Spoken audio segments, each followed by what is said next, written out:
plusieurs méthodes, disons, de préfinancement de sites, de telle façon à ce que les étudiants qui finissent ont l'occasion de pouvoir tester leur invention, leur technologie avec le marché. Puis il y a plusieurs. Alors c'est clair que je dirais que c'est un peu de coaching de ma part, c'est un peu aussi de les faire réaliser qu'il n'y a pas seulement la technologie, il y a aussi le marché et qu'il faut un petit peu faire les deux.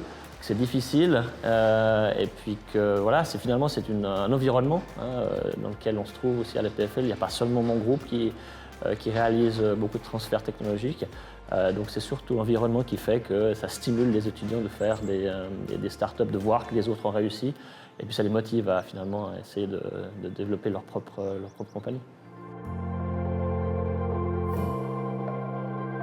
Il y a plusieurs exits de compagnies, d'entrepreneurs ici à l'EPFL qui ont fait des compagnies qui réinvestissent finalement leurs gains.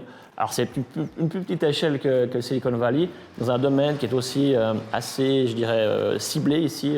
En Suisse, on est beaucoup dans la partie médicale, dans la partie dans le développement de médicaments, dans la médecine. Donc la technologie liée à ça, on a un vivier en fait, de personnes ici, de talents, qui fait que en fait, ces technologies-là ont plus de chances de réussir ici que d'autres technologies qui seraient plus difficiles à développer parce qu'on est moins bien lotis en Suisse. Évidemment, quand on essaie de faire une translation de technologie, de sortir une technologie, il faut des clients. Mais je dirais que c'est plutôt l'environnement local au début qui détermine aussi les personnes que vous pouvez, le talent que vous pouvez avoir localement. Ça dépend surtout de ça, d'avoir des bonnes personnes dans votre entreprise.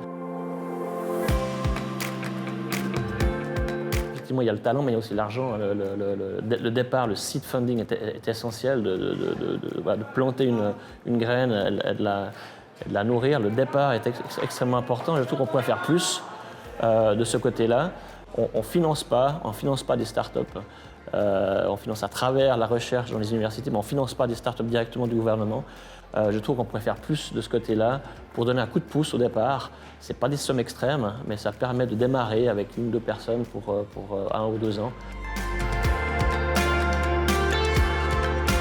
Il y a des groupes d'investisseurs en Suisse, bien sûr, mais le niveau de risque, le niveau de risque accepté d'investisseurs est quand même bien inférieur à celui qui sort d'une technologie qui n'est pas encore bien faite, qui sort des labos.